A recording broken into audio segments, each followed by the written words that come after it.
Hindi ko inakala na ang pagbabalik ko sa Pilipinas ay hindi lang simpleng bakasyon o pahinga mula sa trabaho ko sa abroad bilang OFW. Akala ko uuwi lang ako para bisitahin ang ilang kamag-anak, makipagkwentuhan at magpahinga sa mahabang panahon ng paglalayag at pagod. Pero may isang pangyayari na hindi ko sukat akalaing mararanasan ko.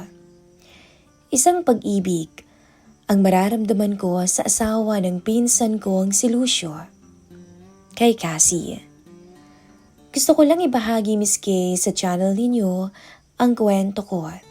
At kahit na may edad na ako, gusto ko pa rin makahingi ng payo sa kung ano bang gagawin ko sa pag-ibig na nararamdaman ko kay Cassie.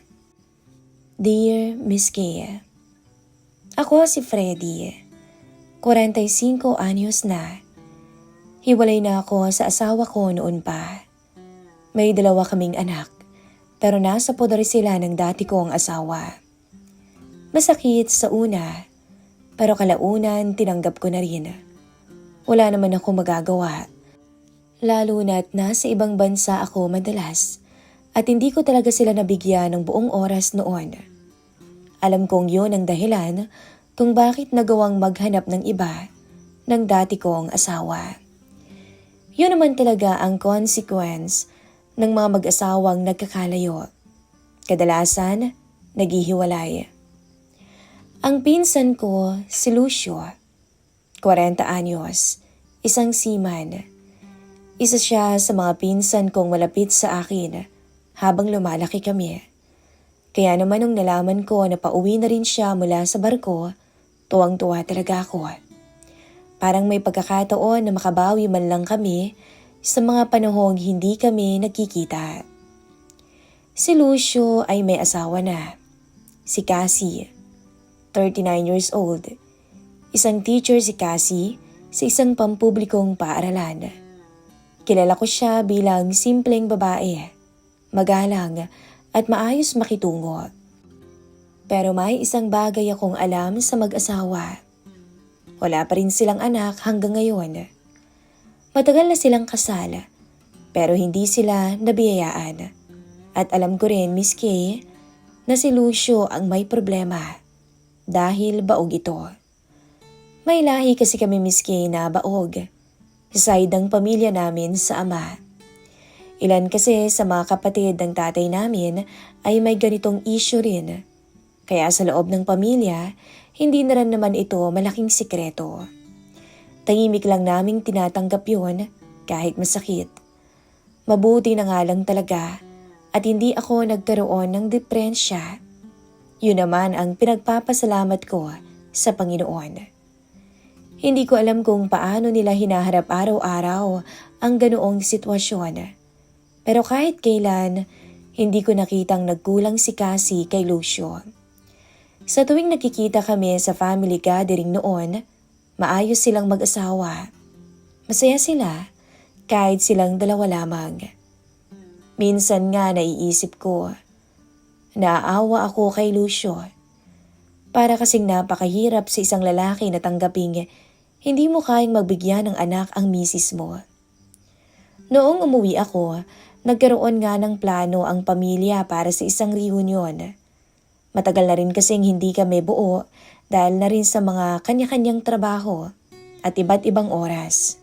Kaya naman ito ang magandang pagkakataon para muli kaming magkita-kitang lahat. At di ko naman akalain, Miss Kay, na doon magsisimula ang lahat. Dahil lang sa isang simpleng reunion. Dumating doon si Lucio kasama ang asawa niyang si Cassie. Una kong napansin si Lucio na mas tumanda ng tingnan ngayon kumpara noon. Pero parang mas lalo siyang naging seryoso sa buhay. Yung dating bagitong pinsan ko, ngayon ay halatang pagod na rin sa responsibilidad bilang seaman at asawa. Pero hindi ko inaasahan nung makita kong muli si Cassie. Ibang-iba na siya ngayon, na para bang nung magkaedad ay lalo pang naging mas maapil. Simple lang naman ang suot niya noon, walang kaartehan. Pero may kakaibang dating na hindi ko maipaliwanag. Hindi naman siya yung tipong sobrang ganda sa panlabas na tingin. Pero may klase kasi ng presensya siya na parang humihinto ang paligid ko kapag nagsasalita siya. O baka nga, ako lang talaga ang nakakakita noon. Ako lang ang tinablan. Habang nagsasalita siya, hindi ko talaga maiwasang hindi mapatitig sa mukha niya. Malambing ang boses niya, maingat ang mga kilos niya, at laging nakangiti. Kuya Ferdy, bati niya sa akin. Napahinto ako sandali. Kasi, kumusta? Sagot ko naman. Okay naman. Maikli niyang sabi, sabay tingin kay Lucio na nasa tabi niya. Napansin ko ulit si Lucio. Tahimik lang siya pero ramdam ko na proud siya sa misis niya.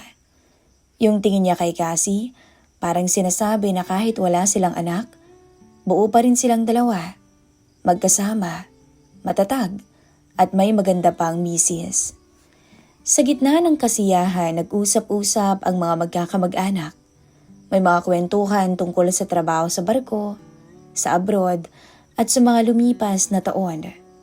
Ako naman, tahimik lang noon sa isang tabi habang iniinom ang kape ko at pinagmamasdan ang paligid. Hanggang sa napadpad ako sa upuan kung saan si Cassie ay nakaupo rin.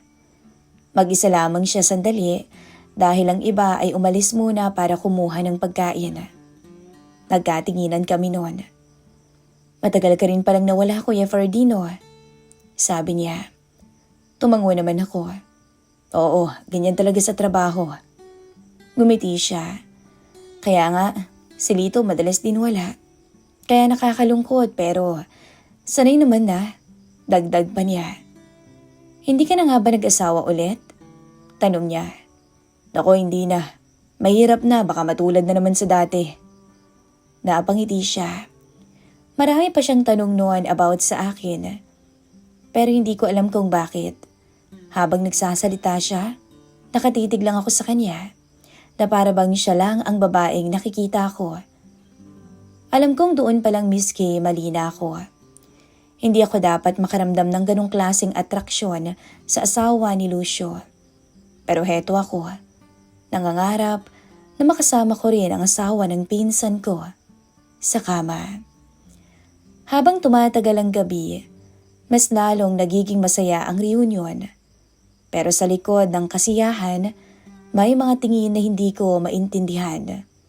Si Cassie at ako. Hindi ko alam kung ako lang ba ang nakakapansin, pero may mga pagkakataon na parang nagkakasalubong ang mga mata namin kahit hindi naman dapat. At sa bawat saglit na yon, parang may katahimikan na bumabalot sa paligid. Hindi ko pa alam noon kung saan patungo ang lahat. Ang alam ko lang, nagsimula ang lahat sa isang simpleng reunion lamang. At sa gabing iyon, unti-unti kong nararamdaman ang kakaibang damdamin kong nabubuo para kay Cassie. Pagkatapos ng reunion na yon, balik ulit ako sa inuupahan ko sa Maynila na may daladalang mabigat na pakiramdam na hindi ko maintindihan. Paulit-ulit kasi sa isip ko na bumabalik ang mukha ni Cassie. Pero agad kong pinipigilan ang sarili ko. Balito, paulit-ulit kong sabi, asawa ng pinsan mo yan, papatusin mo. Pangaral ko sa sarili ko. Sinubukan kong bumalik sa normal. Lumalabas ako kasamang ilang kaibigan. Naglilibot sa lungsod at binabaling ang oras sa ibang bagay. Ayokong bigyan ng kahulugan ang mga simpleng tingin o ngiti. Kasi baka ako lang ang gumagawa ng istorya sa utak ko. Tumagal ang ilang buwan na ganoon lang ang takbo ng buhay ko. Ine-enjoy ko na lamang ang mga araw ko. Hanggang sa binalita sa akin ni Lucio, nasasampa na siya ulit ng barko. Hindi ko na rin kasi siya masyadong nakausap after ng reunion. Busy rin siya sa pamilya nila. At ako naman, busy rin sa sarili kong buhay dito sa Maynila. Pero bago siya sumampa, nagkita kami sandali. Nagkakwentuhan kami. At iyon nga, nasabi niya kung gaano na rin siya nasasabik na magkaroon ng anak. At alam niyang si Cassie ay ganun din ang nararamdaman. Sobrang hirap insan. Kahit gustuin kong bigyan ng anak si Cassie. Alam ko namang hindi ko siya mabibigyan. Wala akong magagawa. Bakit kasi hindi na lang kayo mag-ampon? Para naman malibang din si Cassie. Sinabi ko na nga sa kanya insan. Pero ayaw niya naman. Ayos na raw sa kanya yung mga estudyante niya. Paano? Wala. Ganun talaga. Sa totoo lang, naiinggit nga ako sa iyo insan. At least ikaw may anak ka na. Ano ka ba? Huwag mo ngang sabihin yan. Ikaw na munang bahala kung may kailangan si Cassie. Sabi pa niya sa akin. Bakit kasi hindi ka nalang magstay dito sa Pinas? Maipon naman na kayong mag-asawa at wala naman kayong ibang ginagastusan. Hindi ba nagsasawa si Cassie? Puro pusa na lang yatang kasama niya sa bahay ninyo. Natawa si Lucio. Yun daw kasi ang mga anak niya insan. Tungkol naman sa pag-alis ko. Siguro after nito baka hindi na nga ako sumampa. Baka last ko na nga to. Basta, kung kailangan ni Cassie ng tulong, ikaw nang bahala. Alam mo naman, ikaw lang ang pinaka-close ko sa atin. Tumango ako. Wala namang problema doon. Pamilya naman tayo eh. Ngumiti lang siya. Yung ngiting kampante, yung tipong walang duda sa mundo. Lumipas pa ang ilang linggo, tahimik ulit ang lahat. Nakasampa na muli si Lucio at balik ulit sa normal ang buhay ko. Pero hindi ko inakala na ang susunod na pagkakataon na makikita ko si Cassie ay sa gitna ng pagdadalamhati nito. Ilang buwan matapos ang unang pagkikita namin sa reunion, namatay ang nanay ni Cassie. Biglaan. Nung malaman ko, hindi na ako nagdalawang isip. Umuwi ako sa probinsya. Gusto ko namang makiramay kahit papaano. Pagdating ko doon, ramdam ko agad ang bigat ng paligid. Nasa kabilang bahay ang lamay ng nanay ni Cassie. Maliit lang ang pagitan ng dalawang bahay. Kaya kahit saan ka tumingin, tanaw ang mga taong pumupunta. Nakikiramay at tahimik na nagdadasal. Doon ko siya ulit unang nakita. Nakaupo siya malapit sa kabaong ng nanay niya. Umiiyak ng tahimik. Pero habang tumatagal, lumalakas ang hagulgol niya.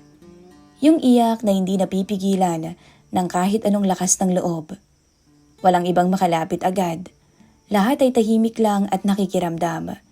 Hindi alam kung paano siya aaluin. Lumapit naman ako. Kasi, mahina akong tawag. Hindi niya agad ako pinansin. Tuloy lang ang pag-iyak niya. Parang hindi niya naririnig ang paligid. Sa mga sandaling iyon, parang may bigat sa dibdib ko na hindi ko maipaliwanag. Dahan-dahan akong umupo sa tabi niya. Nandito lang kami kasi. Condolence, sabi ko. Doon siya tuluyang bumigay. Lalo siyang napaiyak. Parang lahat ng sakit na kinikimkim niya ay lumabas ng sabay-sabay. Hinahaplos ko ang likod niya. Pero kasabay ng paghaplos ko, nakakaramdam ako ng init para sa kanya. Lumipas ang mga araw ng lamay. Dahil wala si Lucio, nasa barko, ako na ang madalas na tumulong sa mga kailangan. Hindi naman ako obligado, parang kinusa ko na lang din. Tumulong ako sa pag-aasikaso ng bisita, pagbubuhat ng mga upuan, tinutulungan ng mga kamag-anak sa kung anong kailangan. Si Cassie, halos hindi mapakali. Laging umiiyak, laging tahimik, at kapag napapagod, nauupo lang to sa isang sulok ng bahay ng nanay niya. Isang gabi, nadatnan ko siyang mag-isa sa labas ng bahay. Nakatingin lang siya sa madilim na kalangitan. Lumapit ako. Kasi, kumain ka muna, sabi ko. Umiling to. Wala pa akong gana, Kuya Ferdy. Tahimik ako sandali bago umupo sa tabi niya. Hindi mo kailangang buhatin lahat mag-isa, sabi ko. Doon siya napayuko at muling umiyak. Pero mas tahimik na ngayon. Alam mo naman, si nanay, siya na lang talagang meron ako dito. Sabi niya sa pagitan ng paghikbi. Wala naman akong masabi. Wala naman kasing salita na sasapat sa ganung klase ng sakit. Kaya ang ginawa ko na lang, nanatili ako at nakinig sa kanya. Sa mga sumunod na araw, unti-unti akong naging mas malapit sa kanya sa simpleng paraan. Kapag may bisita, tinutulungan ko siya. Kapag pagod na siya, pinagpapahinga ko siya at ako nang humaharap sa iba. Kapag naman umiiyak siya, nasa tabi niya lang ako. Hindi ko alam kung bakit ako ganoon. Basta ang alam ko, hindi ko siya kayang iwan sa ganong kalagayan. Isang hapon, habang abala ang lahat sa paghahanda ng pagkain, magkasama kaming nasa kusina. Tahimik lamang kaming dalawa hanggang sa magsalita siya. Kuya Ferdy, salamat ah. Mahina niyang sabi. Tumingin ako sa kanya noon. Para saan naman? Sa lahat. Sagot niya. Nakakahiya nga sa iyo eh. Pati ikaw naaabala. Hindi ako agad nakasagot. Dahil sa totoo lang, hindi ko rin alam kung bakit ko ginagawa ang lahat ng yun. Basta ang alam ko lang, maging okay lang siya. Masaya na ako. Lumipas pa nga ang ilang araw, nalibing na ang nanay ni Cassie. Pero ang lungkot sa mga mata niya, hindi pa rin nawawala. Hanggang sa isang gabi, habang tahimik na ang buong paligid, naupo ulit kami sa labas ng bahay. Magkatabi, walang ibang tao noon. Kuya Ferdy, sabi niya, mahina at tila pagod na ang boses. Alam mo, ang hirap-hirap. Tumingin ako sa kanya. Hindi siya umiiyak ngayon. Pero ramdam mo ang bigat sa mga mata niya. Ang hirap. Lalo ngayon, kailangan ko si Lucio pero wala siya. Ang hirap talaga na walang asawa mo sa tabi mo. Oo, alam ko yan. Pero kayanin mo. Sagot ko lang. Natahimik siya ulit. Tapos tumingin sa ibaba. At sa mga sandaling iyon, ramdam ko na hindi na lang ito simpleng pagtulong sa asawa ni Lucio. Kundi may pag-ibig na akong nararamdaman na mas lumalalim pa habang tumatagal. Isang pag-ibig na hindi ko naman pinlano. Hindi ko pa alam kung anong gagawin ko.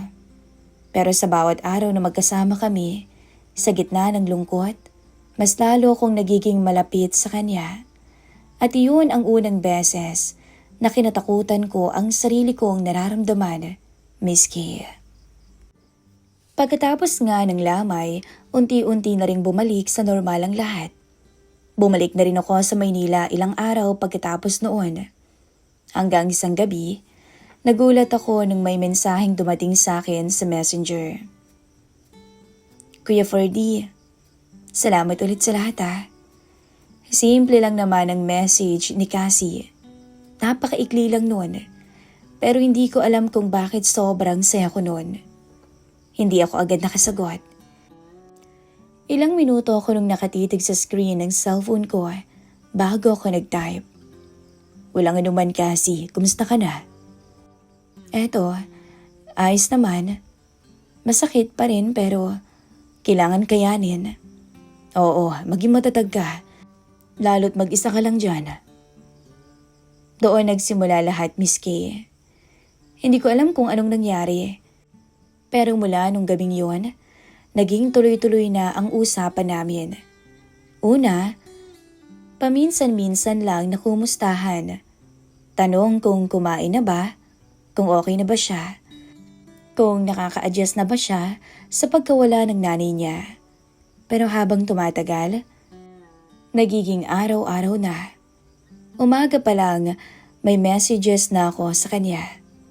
Kapag gabi naman, mag-good night na ako. Minsan kahit wala namang mahalagang sasabihin, nagkakachat pa rin naman kami. Wala namang masama doon. Pero para sa akin, masaya ako.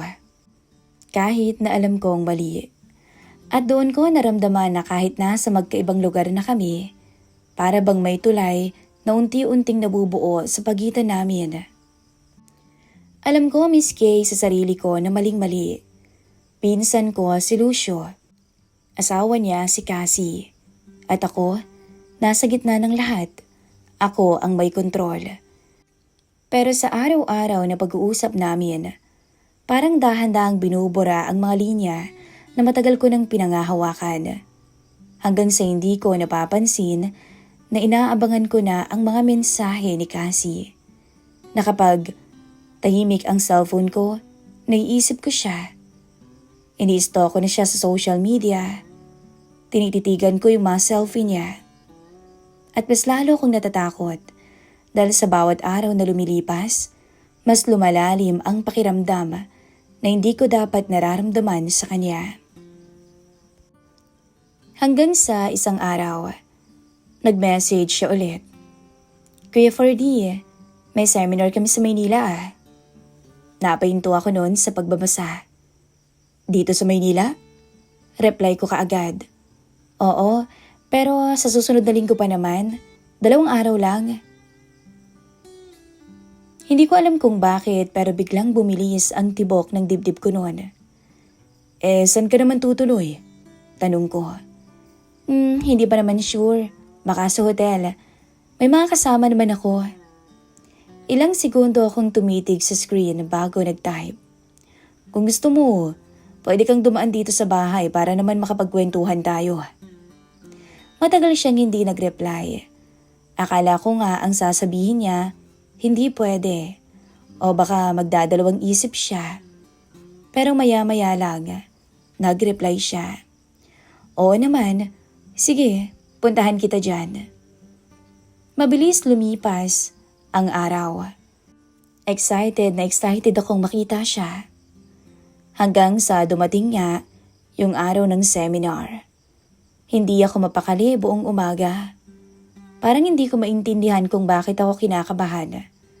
Napakatanda ko na pero para akong binata. Simpleng pagbisita lang naman dapat pero pakiramdam ko may espesyal na darating. May mabigat na mangyayari. Naglinis ako ng buong bahay ko. Naligo, nagbihis ng maganda. Bandang hapon nung dumating siya. Nung pagbuksan ko siya ng pinto, sandaling tumigil ang mundo ko. Nakasimple lang siyang damit. Medyo pagod ang mukha galing biyahe, pero parehong-pareho pa rin ang dating niya. Kuya Ferdy, mainang sabi niya. Pasok ka. Sagot ko agad. Pasensya ka na, maliit lang tong inuupahan ko. Sa loob ng bahay, tahimik kaming dalawa. Napakaliit lang kasi ng inuupahan ko. Simple lang at walang masyadong gamit. Pero sa mga oras na yon, parang mas lalo yatang sumisikip dahil sa presensya niya. Umupo siya sa may sofa. Napagod ka ba? Tanong ko. Oo nga eh. Sagot niya sabay ngiti. Pero ayos lang. Dito pala ang bahay mo, no? Nagbigay ako ng tubig at pagkain. Kumain siya ng kaunti habang nagkukwento tungkol sa seminar, sa biyahe niya, at sa kung gaano siya ka-stress nitong mga nakarang araw. Tahimik lang akong nakikinig sa kanya. Pero habang nakatingin ako sa kanya, Miss Kay, hindi ko maitatanggi sa sarili ko na ibang-iba na ang nararamdaman ko para sa kanya. Hindi na ito simpleng paghanga lang. Dahil totoo, may gusto ko sa kanya. Lumipas ang oras. Nagtagal ang pagkukwentuhan namin. Tawanan ng tawanan. Hanggang sa napagod na siya at napahiga sandali sa may sofa. Dito ka na lang muna magpahinga, sabi ko. Tumango-tango siya. Sige kuya, pero saglit lang din. Babalik din ako agad, baka hanapin ako ng mga kasama ko eh. Sabi ko kasi pupuntahan lang kita. Hanggang sa hindi ko namalayan. Nakatulog siya. Ayoko naman siyang gisingin dahil mukhang masarap ang pagkakatulog niya. Tahimik ang buong bahay noon. Dahan-dahan nga lang ang mga kilos ko para di siya magising. Umupo ako sa isang tabi. Tapos pinagmamasdan ko siya. Sinusulit ko habang tulog siya. Nung mga sandaling yon, Miss Kay, lahat ng tama at mali sa isip ko ay nagbabanggaan. Alam ko ang totoo. Alam ko kung sino siya sa buhay ko. Alam ko kung ano ang dapat kong gawin. Pero sa bawat pagtingin ko sa kanya, Mas humihina ang laban ko sa sarili ko. Bigla akong naawa sa kanya. Naalala ko ang sinabi ni Insang Lucio kung gaano kagusto ni Cassie na magkaroon ng anak. Na kahit hindi nito sabihin kay Lucio, ramdam na ramdam yon ni Lucio. Kung ako lang, kayang-kaya ko siyang bigyan ng anak. Kaya ko siyang buntisin kahit ngayon pa, na hindi kayang gawin ni Lucio kahit kailan. Kung pwede lang sana. Kung pwede lang na bigyan ko siya ng anak para maging masaya siya. Habang sinusulat ko ang maiksing kwento kong ito, Miss Kay, naiisip ko na gusto ko sanang aminin kay Cassie na gusto ko siya. Ay hindi, mahal ko na pala siya. Gusto ko siyang agawin kay Lucio para mabigyan ko rin siya ng pamilya. Pero nananaig pa rin naman ang awa ko sa pinsan kong si Lucio. Kaya ako sumulat sa inyo, Miss Kay. Paano bang gagawin ko? Aaminin ko ba sa kanya na mahal ko siya? O kikimkimin ko na lang tong nararamdaman ko para kay Cassie? Para hindi masira ang pamilya nila ni Lucio? Ano bang gagawin ko? Dahil kung ako lang, gusto kong aminin sa kanya. Pero nahihiya naman ako sa maaaring maging reaksyon niya. Hanggang dito na lamang po ang maiksing kwento ng buhay ko, Miss Kay. Salamat po sa pag-ere at pagsasabuhay ng aking istorya. Nagmamahal, 4D.